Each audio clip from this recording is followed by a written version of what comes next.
Why did you come to the university hospital? Surely you don't think a doctor can't treat being uneducated and poor. Mike seemed very pleased with his own words and laughed to himself. I was completely unfazed by his smug attitude. It's none of your business, Mike. You're always so cold. No matter how prestigious the hospital, I don't think they can cure lack of education or poverty. I couldn't even muster a courtesy laugh at his poor attempt at humor. That's when it happened. I saw a nurse running towards us. She looked in my direction and waved. Doctor. We have an emergency patient. They're unconscious and in critical condition. Please come immediately. My name is Jessica. I have 3 siblings. When I was still in elementary school, our father passed away, and our mother had to raise the 4 of us by herself. However, with the debt our father left behind, no matter how hard she tried, our financial situation remained dire. At her request, I dropped out from high school midway to work at a nearby factory. I wanted my siblings to be able to pursue the futures they chose without facing financial difficulties. So, I dedicated myself to working tirelessly for our family's finances. A pivotal moment in my life came when I was 18. After receiving several dinner invitations from my supervisor at work, he asked if I would consider dating him. I had been interested in him, so I agreed. Our relationship progressed smoothly from there. 2 years later, on my 20th birthday, he proposed. I accepted and we got married. His name was Mike. I had told Mike from the beginning that I hadn't graduated from high school, but he said, education doesn't matter when you love someone. He always tried to build an honest and equal relationship with me. Though he was several years older, he never acted in a condescending manner and always valued me. However, it seems that was just a temporary illusion. Gradually, his attitude towards me changed and he began to look down on me. Do you even realize who's been supporting this lifestyle of yours? You should be more grateful to me. At Mike's displeased voice, my shoulders flinch. When we got married, I left my job at the factory due to his strong insistence, becoming a stay-at-home wife. I had planned to keep working, but he told me, I want you to handle the household chores and I want a warm meal and a tidy home every day. Even though I was worried about sending less money back home, I didn't speak up against his wishes and quit my job.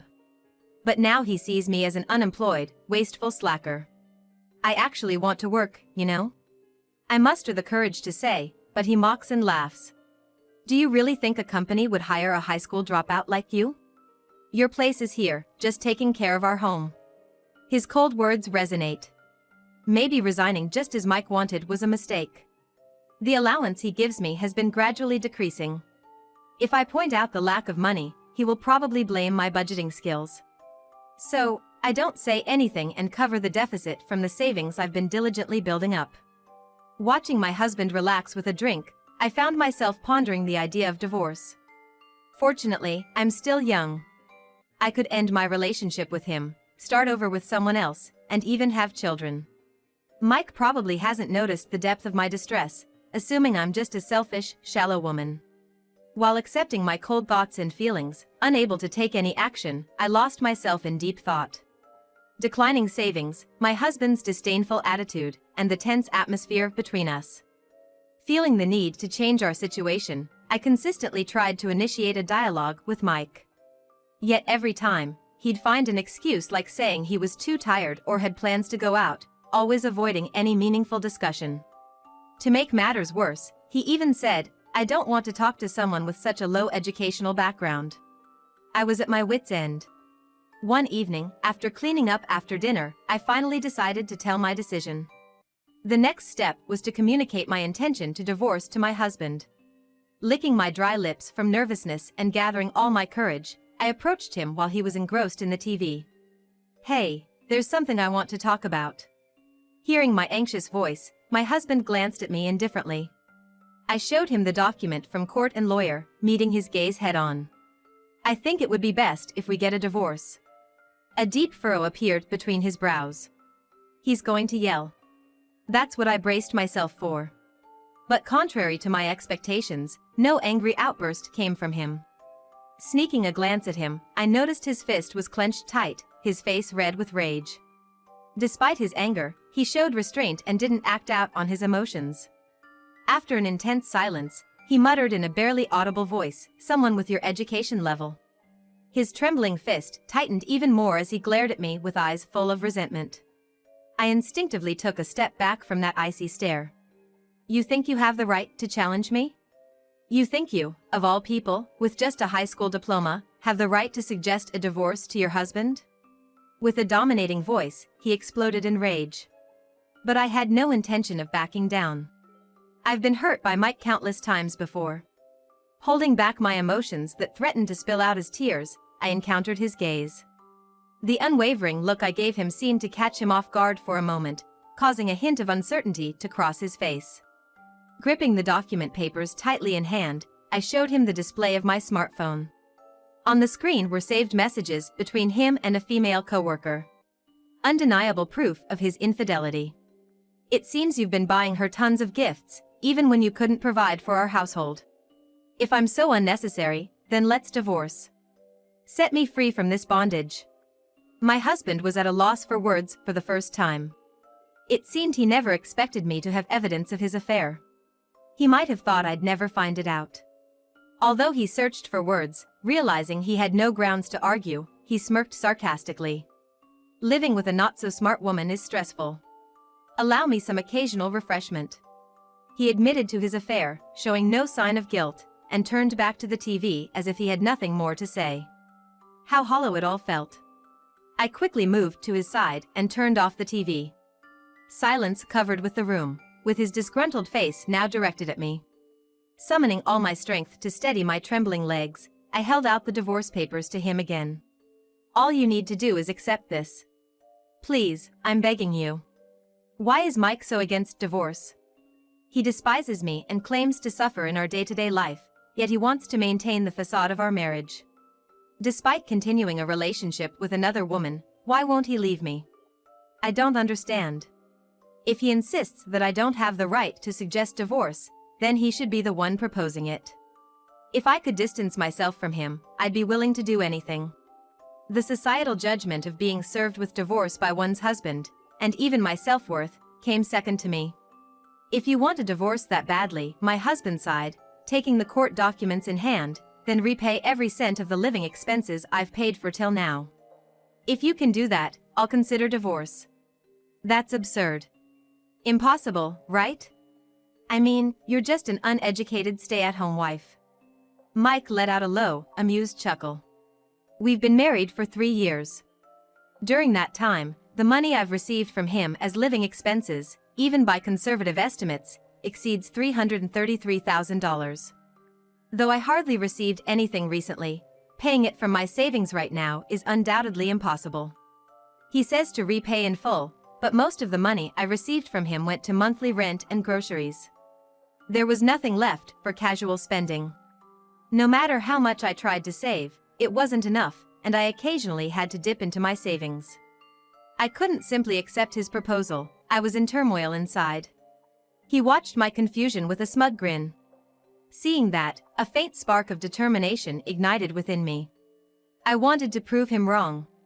My inner resolve became unshakable. 12 years later, I was standing absent-mindedly in the lobby of a university hospital.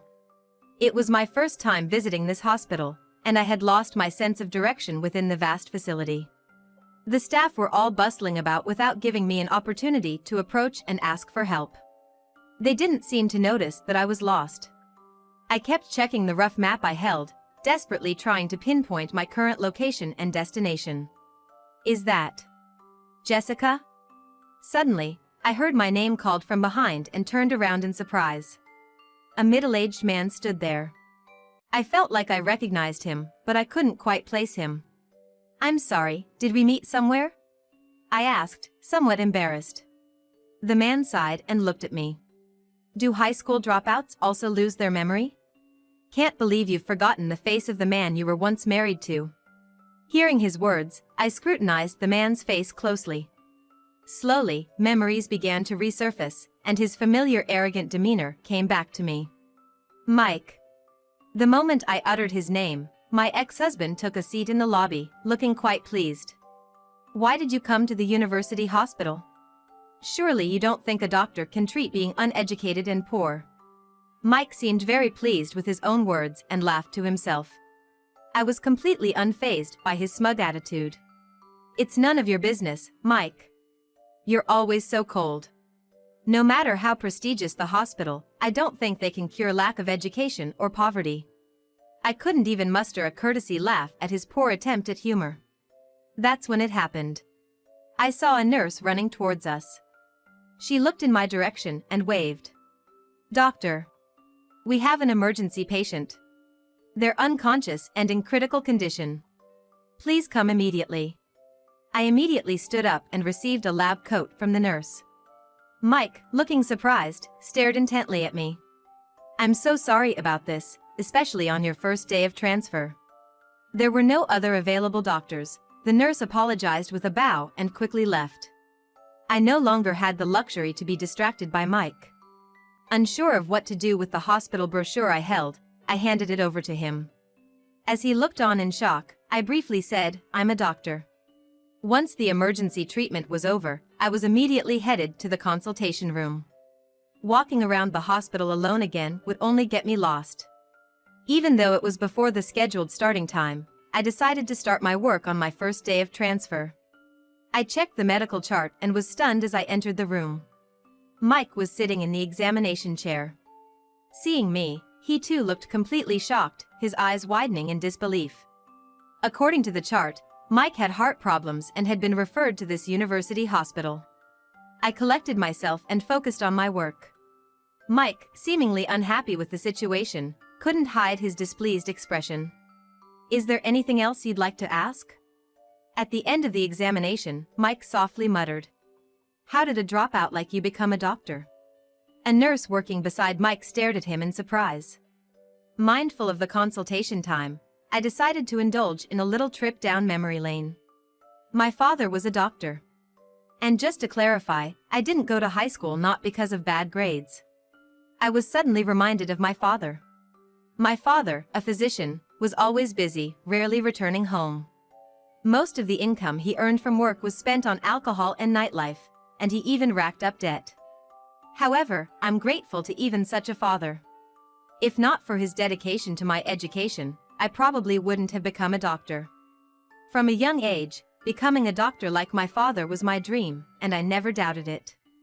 Throughout elementary and middle school, I rarely struggled with my studies, and my mother always believed and said, "Jessica will surely become a doctor." After my father's passing and the necessity to work right after middle school, it was a bit of a detour, but I continued to learn diligently, obtained a high school qualification, and aimed for medical school. But there's no way you had the money to go to college. My earnings sent back home were saved entirely by Mom. Plus, I was able to take advantage of the scholarship system. "Scholarship? For you?" His words irked me a bit. However, I quickly regained my composure and looked at Mike. "You used to mock me, saying I was just a middle school dropout or that I was unintelligent. That was just because you didn't know." Mike glared at me with anger-filled eyes. The nurse whispered that the consultation time was ending. I started preparing the medical chart for the next consultation and glanced at Mike. "By the way, about the living expenses you wanted me to repay. I can pay them back right now, even double the amount if you want. My current income is higher than yours." Mike's face turned beet red. It seemed I had chosen the right words to shatter his excessive pride. The effect was evident. Mike was visibly enraged, his breathing heavy. Perhaps remembering that this was a consultation room in a hospital, a public space where medical staff constantly moved about, he simply stood up from his chair with a loud noise. "Well, just wait, you failed doctor. I'm filing a complaint." With that, David stormed out of the consultation room. I watched him leave and let out a heavy sigh. Contrary to my physical exhaustion, I felt quite refreshed. After that, it seems Mike had sought treatment at another medical facility. However, in the end, he was advised to consult the university hospital where I work. With a displeased expression, he visited me once again. After our divorce, Mike was rejected by a female coworker with whom he had an affair. Rumors of his infidelity spread throughout the company. The stories of his affair and our breakup became widely known in the company, eventually leading him to resign. Since then, being rejected by 2 women had severely damaged his pride. His alcohol and cigarette consumption increased, which he carelessly mentioned might have contributed to his heart problems. Mike was scheduled for a major surgery soon, so I did feel a tad bit of sympathy for him. However, recalling his actions when we were married, I couldn't entirely forgive him. Naturally, this feeling was separate from the medical care he needed. As a doctor, I provided him with proper care. Currently, Mike still visits my clinic for checkups. At one point, for some reason, he asked if I would consider remarrying him, but I politely declined. For now, I have no plans to remarry and am enjoying my life with my family at my parents' home. It might sound self-praising, but I am highly regarded as a doctor, and I earn more than enough to support my family. My days are busy but fulfilling. Amidst this, I sometimes look back at our married life with a sense of emptiness.